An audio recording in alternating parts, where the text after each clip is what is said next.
ب7 نقاط، ولكن منتخب البرازيل يتفوق على المنتخب المغربي بفارق الاهداف، لان المباراه اللي جمعت المنتخب المغربي بالمنتخب البرازيلي انتهت بالتعادل الايجابي. فالبرازيل الى دور ال 32 بشكل رسمي كمتصدر للمجموعه، المغرب الى دور ال 32 بشكل رسمي كوصيف للمجموعه. يفضل بقى منتخب اسكتلندا متعلق بالثلاث نقط اللي هو قدر يجمعهم في المجموعه دي، ولسه ما صعدش لدور ال 32، لانه لسه هينتظر انه يبص على كل المجموعات ويشوف توالت المجموعات. وده اللي يخلينا ننقل عشان نبص ونعرف هو منتخب المغرب بعد ما صعد من المجموعه دي في المركز الثاني هيلاعب مين. حرب اهليه واحده هتكون من اقوى ماتشات دور ال 32، المباراه اللي هتجمع منتخب المغرب مع المنتخب الياباني. المنتخب المغرب بعد ما صعد تاني من المجموعه هيلاعب تاني مجموعه هولندا واليابان والسويد وتونس. هولندا هتقدر تكسب تونس بكل سهوله، واليابان هتقدر تكسب السويد بكل سهوله. مجموعه تنتهي اليابان في المركز الثاني عشان تتحدد مباراه انا بقول لك هتكون من اقوى ماتشات كاس العالم. مواجهه صعبه جدا، فرقتين جامدين قوي. المنتخب الياباني اقوى منتخب اسيوي، والمنتخب المغربي في الوقت الحالي هو واحد من اقوى ان لم يكن اقوى منتخب افريقي. المنتخب المغربي حظه وحش قوي فكره المسار بتاعه في بطوله كاس العالم، انه منين ما يصعد من المجموعه يخبط في منتخب جامد زي الماكينات اليابانيه. للاسف هارتك للمنتخب المغربي، صح اليوم فايز على هايتي 4-2 يا اخوان في مباراه مجنونه، لكن خسر صداره المجموعه. نتمنى المغرب تكون متصدر عشان ما تقابل المانيا، لكن بالوضع الحالي ممكن 90% حيقابلوا المانيا. للامانه هايتي هذا فجعني يا اخوان. اول شيء الهدف الاول بالكاش، رجعت المغرب ردت، لكن رجعت هايتي ردت بهدف ثاني مش كاش. شوفوا الصاروخ اللي سجلوه على بونو يا رجال، بونو مو صور 10 مرات، لدرجه تشوفوا مشجع المغرب كيف مصدوم يقول لكم صاروخ، وحتى مشجع هايتي مفجوع. وبعدين الصابري بسرعه جاب هدف التعادل، قلنا ان المباراه خلص. وبعدين جاء التبديل الخرافي يا اخوان سفيان رحيمي، اول ما نزل يا اخوان سجل هدف وبكي. لكن هذا كله ما يخلينا ننسى المستوى الخرافي والمرعب والتاريخي اللي قدمه اشرف حكيمي. يا اخوان اشرف حكيمي تاريخي يا اخوان،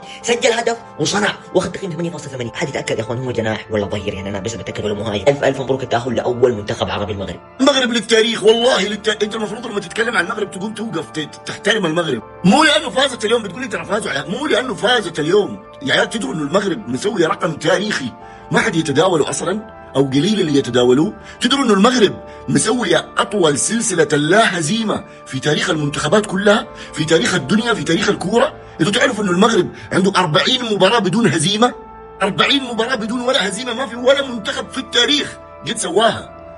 احترام. وتنتهي المباراة أيها الإخوة والأخوات وأيها السادة والسادات، والمنتخب المغربي يستعيد التوازن في الشوط الثاني، وبعد الخروج في الشوط الأول متعادلا 2-2 الشوط الثاني بيستعيد التوازن ب4 أهداف مقابل هدفين، بلحظة يعني ممكن نسميها لحظة كانت عاطفية جدا بالنسبة لسفيان رحيمي، الراجل اللي كان ليه فرص كتيرة وأوقات كتيرة كان ممكن ينضم فيها للمنتخب المغربي، لكن النهارده بيقدر إن هو يفتتح سجله التهديفي بالتسجيل مع منتخب المغرب في كأس العالم. ما اعرفش هل الهدف اتحسب ليه ولا لا، بس غالبا الهدف اتحسب ليه. والأهم طبعا هو تسجيل اللاعب الشاب الصغير جاسيم بأسيست برضه من سفيان رحيمي بعد كوره شبه ميته تماما، الراجل بيقرر ان هو يكمل عليها ويسلمها للشاب الصغير جاسيم اللي بيسجل وبيقص شريط اهدافه مع المنتخب المغربي الاول، وبيقدر ان هو يسجل في كاس العالم. وهنا نقطة مفصلية بصراحة، يمكن الفوز في الماتش ده على مستوى الترتيب، على مستوى فكرة الفريق مركزه عامل ازاي، لا الموضوع خلصان، لأن المنتخب البرازيلي الناحية الثانية يعني حصل موقفه قصاد اسكتلندا وكانت 3-0 لحد ما بدأت اسجل يعني، فموضوع الصدارة محسوم من قبل المباراة، والمنتخب المغربي كان محتاج ان هو يكسب هيفي سكور عشان يقدر يخش في قصة الصدارة. فبناء على الوضع بتاع مجموعة هولندا واليابان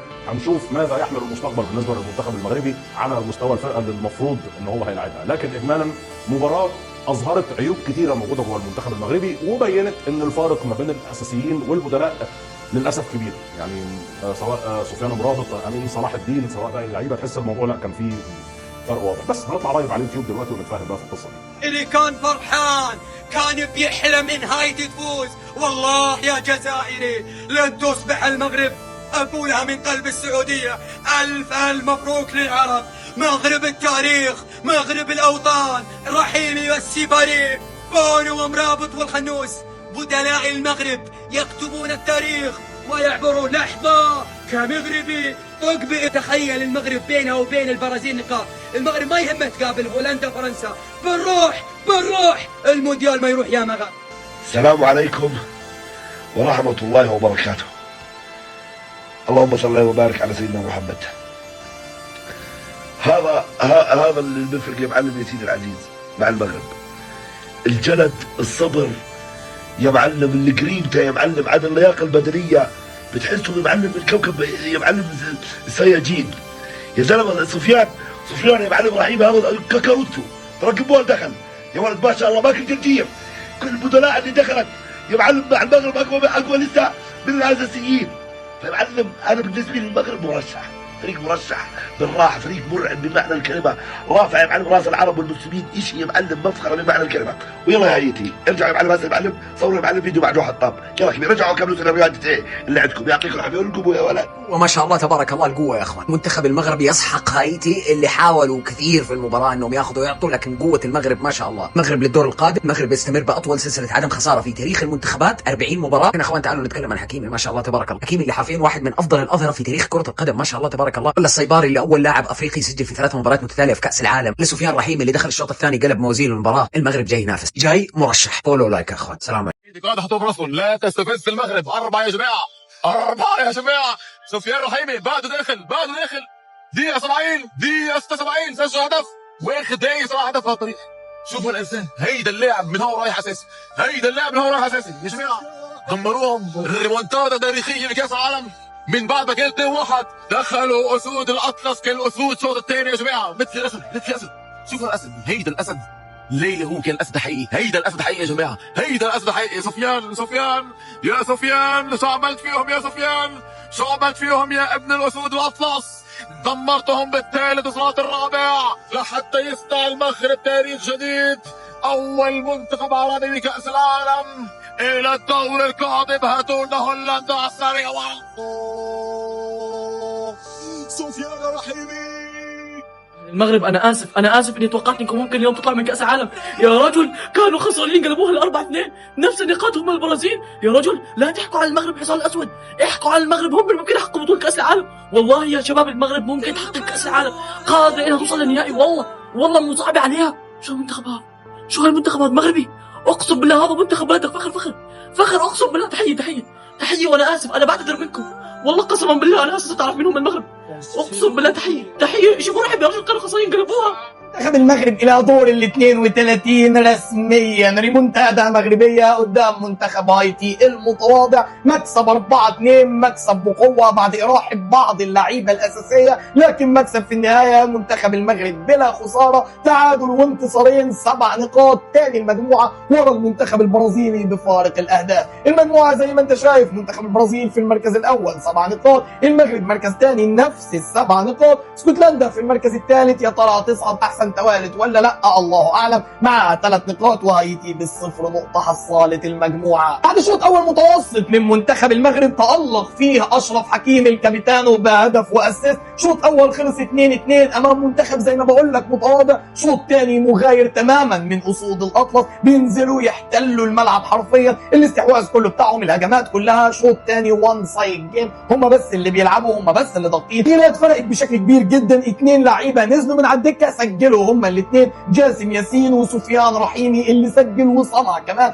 سجل هدف وعمل اسيست الهدف الثاني. سفيان رحيمي انفجر في الشوط الثاني. كمان اللاعب جاسم ياسين صاحب ال20 عام، لاعب صغير في السن، بيسجل اول اهدافه الموندياليه مع منتخب المغرب. رسميا المغرب بيصعد، رسميا المغرب لدور ال 32. غالبا هيقابل المنتخب الهولندي، ودي صعبه جدا جدا. الناحيه الثانيه المنتخب البرازيلي، منتخب السيليساو، بيفوز بنتيجه ثقيله، بيفوز بنتيجه كبيره على المنتخب الاسكتلندي بثلاثيه نظيفه، مع انفجار فينيسيوس جونيور اللي بيسجل اول هدفين وبيوصل للهدف الرابع، وبيروح مع سباق الهدافين، بيطارد ليونيل ميسي وكيليان امبابي وايرلينج هالاند. مش هو لوحده، كمان اسماعيل صباري الناحيه الثانيه مع منتخب المغرب 3 اهداف، هو كمان في سباق الهدافين. يا ترى هداف كاس العالم هيبقى معاه كام جول؟ اللي جوال كتير قوي. لكن في النهايه مباراه نجمها الاول من وجهه نظري كان اشرف حكيمي، جول واسيست، عمل جيم كبير قوي، واكثر من لاعب كان متالق. لكن في 3 لعيبه بالنسبه لي عليهم علامات استفهام، ما كانوش افضل حاجه. ابراهيم دياز زي ما قلت لك مستني منه كتير قوي،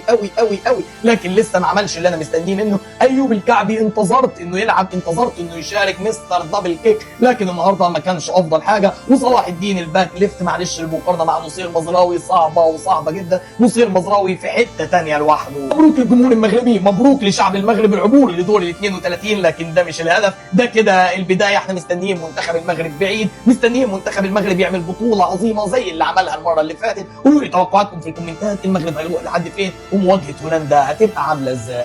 مرعبين اقسم بالله منتخب المغرب منتخب مرعب. المنتخب المغربي ينهي مشواره في دور المجموعات وبيقضي على امال منتخب هايتي في تحقيق اي حاجه ايجابيه في بطوله كاس العالم، وبيفوز عليه 4-2 في مباراه المنتخب المغربي عمل جيم كبير قوي، وعلى الرغم ان حظه وحش وعلى الرغم ان هو مضيع اكتر من هدف قدر يكسب منتخب هايتي بنتيجه كبيره. والنتيجه دي نتيجه خادعه، لان منتخب المغرب النهارده كان ممكن يعمل ريكورد تاريخي يوصل للسته ويوصل للسبعه. الناحيه الثانيه منتخب البرازيل بيفوز على منتخب اسكتلندا 3-0 عشان يحسم صداره المجموعه. الاحصائيات بتوع الماتشين بيثبتوا ان الماتشين كانوا افتراء. منتخب البرازيل افترى على المنتخب الاسكتلندي، لان دي احصائيات ماتش البرازيل واسكتلندا. اكس جي بتاع منتخب البرازيل كان 4.39، يعني منتخب البرازيل كان من المفترض انه يسجل 4-5 اهداف، صنع 6 فرص خطيره، شاط 20 شوطه. حارس اسكتلندا عامل 5 سيف. يمكن بعيدا عن نتيجه اللقاء لان النتيجه دي طبيعيه جدا، طبيعي ان المنتخب البرازيلي يفتري على المنتخب الاسكتلندي، ولكن اللقطه الابرز في المباراه هو مشاركه نيمار جونيور اللي كارلو انشيلوتي دفع بيه النهارده في اخر دقائق اللقاء عشان ياخد تحيه الجمهور، وتفاعل معاه بشكل كبير كل الجماهير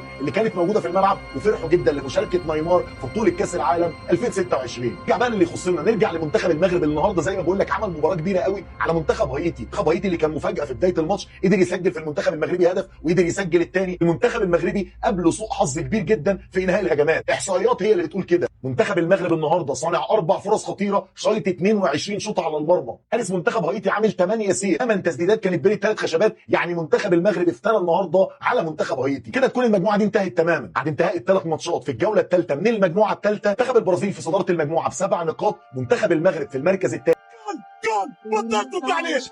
ريمونتادا يا جماعة، قسما بالله ريمونتادا للمغرب، ريمونتادا للتاريخ للتاريخ للتاريخ يا مغربي. المغرب أول منتخب عربي يتأهل للدور القادم في بطولة كأس العالم يا رجل. يخرب بيت أم الريمونتادا ويخرب بيت أم الجنون. جن جنون المغربي رسميا. سفيان رحيمي لا يرحم كأس العالم. سفيان رحيمي بالريمونتادا على هايتي، على هايتي دمرهم رحيمي لا يرحمهم. يخرب بيت ام الريمونتادا، من خساره امام هايتي الى ريمونتادا تاريخيه في بطوله كاس العالم. المغرب اول العرب المتاهلين الى الدور القادم. المنتخب المغربي بيفوز بصعوبه على هايتي 4-2. طبعا الفرحه الهستيريه اللي قدامك دي هتفتكرها ان هي بالفوز على فرنسا، ولكن ده منتخب هايتي المغرب كسبته. المغرب مصنف بيقول لك 7 والهايتي مصنف 87، عشان كده بقول لك نيوزيلندا وبيتريقوا على نيوزيلندا هم قدام هايتي. طبعا اشرف حكيمي بالون دوري، نجم اللقاء، عمل كل حاجه في الكوره. الواحد يقول اللي ليه واللي عليه، زي ما قال لك نيوزيلندا انا اقول برضه، فاهم؟ لكن الكوره تاريخ يا حكيم. اتمنى ابراهيم بانينكا يشارك في كل مباراه عشان بحس ان هو وش يستحق وبيعمل شكل للملعب بامانه يعني، وبيخلي الفريق المنافس يكون اقوى. فاتمنى كل ماتش، وبانتظار من سيقوم بطرد المغرب في دور ال 32 من كاس العالم. تاريخ يا ابني. خلاص انتهت. المغرب تسجل الهدف الرابع في شباك هايتي في الدقيقه 89 لتصبح النتيجه 4-2 لصالح المغرب. يا اخي جيب يا اخي لكن ما مرقت شكلها طلعت. لا ما طلعت، ما في حاجه يا حكم، ما في حاجه. الكوره ما مرقت. لا ما مرقت. احنا اللي قاعدين برا دي شايفينها ما مرقت يا حكم. هوي ما مرقت نهائي. حاسه كده المغرب عندها 7 نقاط، لكن للاسف الشديد البرازيل فايته بفارق الاهداف. البرازيل برضه عنده 7 نقاط. اتمنينا انه يصدر المجموعه لتفادي المنتخبات القويه، لكن برضه ما مشكله. حديد يلاقي حديد بس في دوري 32. الف مبروك التاهل مقدما لاول منتخب افريقي في المونديال ده يتاهل الى دور ال 32. ويا حكم الكوره دي كوره يا حكم. هوي دي مغرب يعني. شو البرازيل هي وشو الفينيسيوس هاد؟ صدارة المجموعة 3-4 عصافير بحجر واحد. أول شيء تصدروا المجموعة وتفادوا هولندا اللي 99% هي متصدرة المجموعة الثانية، وبنفس الوقت فينيسيوس قرب على قائمة الهدافين وحط كمان جولين. بصراحة أداء مخيف وملفت للنظر للبرازيل، ودخل الغدار بالدقائق الأخيرة. بصراحة اصطهجنا وحبينا الموضوع، ويعني بالنهاية بنكن له مشاعر. أما على الصعيد الثاني هايتي اليوم قدمت مباراة العمر، صارت الأرجنتين معلم عذبت المغرب عذاب. والمغرب يا اخي المغرب بعدين لا تعتبروا لي يا فريق عربي، لا تعتبروا لي هذا فريق عالمي، فريق اوروبي، فريق امريكي لاتيني، فريق عالي. الف مليون مبروك. شو هالصبيري، شو هالولد، شو هالولد؟ الف اليوم مبروك لفوز المغرب، الف اليوم مبروك لفوز البرازيل. بصراحه مباراتين بيجننوا. ولنشوف بكره شو راح يصير. احلى عالم، اكتبوا لي رايكم بالكومنت. منتخب المغرب يفوز على هايتي 4-2 بالله 4 وفي كاس العالم. يا اخي المغرب تتاهل من دور المجموعات في كاس العالم. سفيان رحيمي جلاد في كاس العالم وجلاد في اسيا، ينقذ المنتخب المغربي من التعادل امام هايتي، يسجل هدف ويصنع هدف. الف مبروك للشعب المغربي على الفوز. سفيان رحيمي والله مرعب وجلاد. بام! مبروك المغرب، مبروك منتخب المغرب، مبروك ضد هايتي 4-2 أسود الأطلس.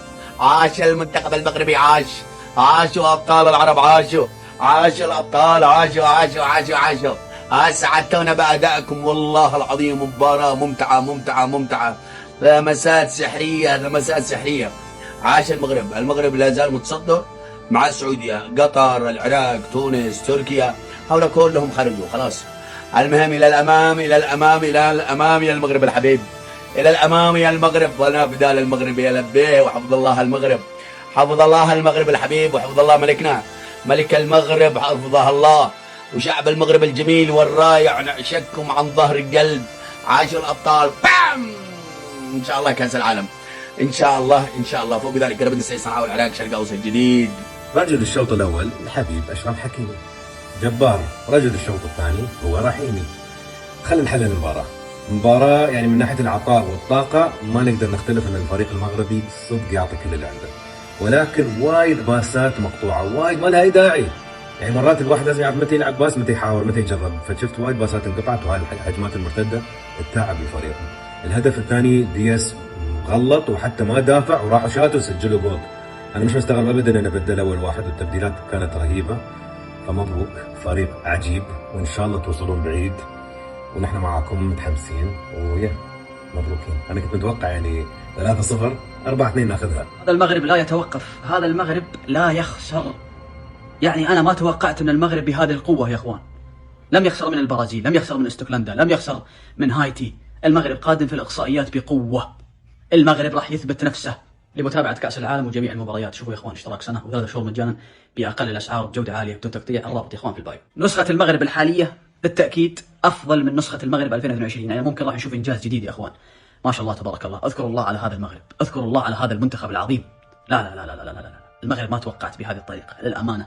أنا الآن مصدوم من هذا المغرب، مصدوم. المنتخب المغربي بيفوز بصعوبة على هايتي 4-2. طبعا الفرحة الهستيرية اللي قدامك دي هتفتكرها ان هي بالفوز على فرنسا، ولكن ده منتخب هايتي المغرب كسبته. المغرب مصنف بيقول لك 7 والهايتي مصنف 87. عشان كده بقول لك نيوزيلندا وبيتريقوا على نيوزيلندا، هم قدام هايتي. طبعا اشرف حكيمي بالون دوري، نجم اللقاء، عمل كل حاجة في الكورة. الواحد يقول اللي ليه واللي عليه، زي ما قال لك نيوزيلندا انا اقول برضه، فاهم؟ لكن الكورة تاريخ يا حكيم. اتمنى ابراهيم بانينكا يشارك في كل مباراة عشان بحس ان هو وش يستحق وبيعمل شكل للملعب بامانه يعني، وبيخلي الفريق المنافس يكون اقوى. فاتمنى كل ماتش. وبانتظار من سيقوم بطرد المغرب في دور ال 32 من كاس العالم. تاريخ يا ابني. طبعا نهايه مباراه المغرب وهايتي فوز المغرب 4-2. هذا المنتخب اللي صح تصفق له وتعلق له. هذا المنتخب العربي الوحيد اللي تشوفه قوي وممكن يوصل بعيد بكاس العالم، ويمكن يجيب كاس العالم. ليه لا؟ لأنه منتخب ما شاء الله أساسيين، دكة قويين ما شاء الله تبارك الله. هذا المنتخب اللي يرفع الراس. هذه ناس اللي صح متعطشة تلعب كورة، مو زي اللي عندنا، لأن احنا تعبنا واحنا نتكلم. ألف مبروك للشعب المغربي على الفوز والتأهل.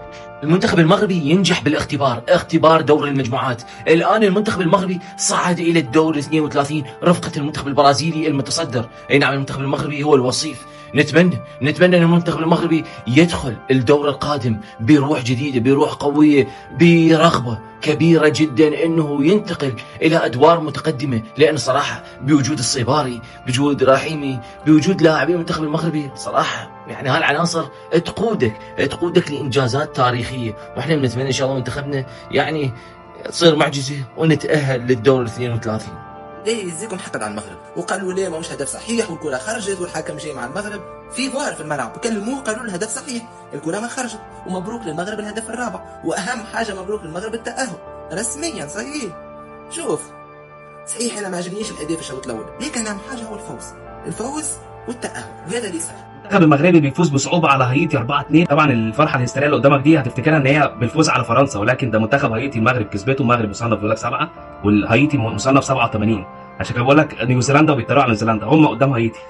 طبعا اشرف حكيمي بالون دوري، نجم اللقاء، عمل كل حاجه في الكوره، الواحد يقول اللي ليه واللي عليه، زي ما قال لك نيوزيلندا انا اقول برضه، فاهم؟ لكن الكوره تاريخ يا حكيم عمر. اتمنى ابراهيم بانينكا يشارك في كل مباراه عشان بحس ان هو وش يستحق وبيعمل شكل للملعب بامانه يعني، وبيخلي الفريق المنافس يكون اقوى، فاتمنى كل ماتش. وبانتظار من سيقوم بطرد المغرب في دور ال 32 من كاس العالم، تاريخي يا ابني. عارف ان انتوا كلكم هتكونوا نايمين يا اما مش هتتفرجوا على الماتش عشان بيجيلكم الاعصاب، لكن انا هفتح لايف باذن الله دلوقتي الساعه 12 بده التوقيت على فكره فرنسا، فانا هفضل قاعد سهران لحد الساعه 2 بالليل. هيبتدي الماتش عندي الساعه 12، فهمتوني؟ يعني 12 دقيقه الماتش هيبتدي يوم الخميس، يعني هيبقى صباح يوم الخميس. المهم انا هبقى قاعد لوحدي، انا عارف يعني انا هفتح لايف، واللي عايز يجي يشارك مرحبا، اللي عايز يجي يتفرج معايا على اللايف انا عارف ان في كتير ما يتفرجوش على الماتش عشان بيجيلهم الاعصاب والضغط، فانا باخد الضغط مكانكم عادي مفيش مشكله. المهم يلا باذن الله مربوحه للمغرب باذن الله 4-0، انا متوقع 4-0 للمغرب ودي المغرب ان شاء الله. يعني هذه الروح اللي انا اتكلم عنها ما شاء الله تبارك الله. سفيان رحيمي دخل الدقيقه 70 عرف انه هو لازم يكون نقطه تحول في المباراه، انا ورقه رابحه في المباراه، وفعلا صار ورقه رابحه. سجل الهدف الاول وهدف الفوز للمغرب والتقدم للمغرب والتاهل للمغرب، وبرضه صنع هدف بقتاليه في الهدف الثاني والهدف الاول. شكرا سفيان رحيمي على المستوى ما شاء الله تبارك الله. المنتخب المغربي بيفوز بصعوبه على هايتي 4-2. طبعا الفرحه الهستيريه اللي قدامك دي هتفتكرها ان هي بالفوز على فرنسا، ولكن ده منتخب هايتي المغرب كسبته، المغرب مصنف بيقول لك 7 والهايتي مصنف 87، عشان كده بقول لك نيوزيلندا وبيتريقوا على نيوزيلندا هم قدام هايتي. طبعا اشرف حكيمي بالون دوري، نجم اللقاء، عمل كل حاجه في الكوره، الواحد يقول اللي ليه واللي عليه، زي ما قال لك نيوزيلندا انا اقول برضه، فاهم؟ لكن الكوره تاريخ يا حكيم عمر. اتمنى ابراهيم بانينكا يشارك في كل مباراه عشان بحس ان هو وش يستحق وبيعمل شكل للملعب بامانه يعني، وبيخلي الفريق المنافس يكون اقوى، فاتمنى كل ماتش. وبانتظار من سيقوم بطرد المغرب في دور ال 32 من كاس العالم، تاريخ يا ابني. المنتخب المغربي بيفوز بصعوبه على هايتي 4-2. طبعا الفرحه الهستيريه اللي قدامك دي هتفتكرها ان هي بالفوز على فرنسا، ولكن ده منتخب هايتي المغرب كسبته، المغرب مصنف بيقول لك 7 والهايتي مصنف 87، عشان كده بقول لك نيوزيلندا وبيتريقوا على نيوزيلندا هم قدام هايتي. طبعا اشرف حكيمي بالون دوري، نجم اللقاء، عمل كل حاجه في الكوره، الواحد يقول اللي ليه واللي عليه، زي ما قال لك نيوزيلندا انا اقول برضه، فاهم؟ لكن الكوره تاريخ يا حكيم عمر. اتمنى ابراهيم بانينكا يشارك في كل مباراه عشان بحس ان هو وش يستحق وبيعمل شكل للملعب بامانه يعني، وبيخلي الفريق المنافس يكون اقوى، فاتمنى كل ماتش. وبانتظار من سيقوم بطرد المغرب في دور ال 32 من كاس العالم، تاريخ يا ابني.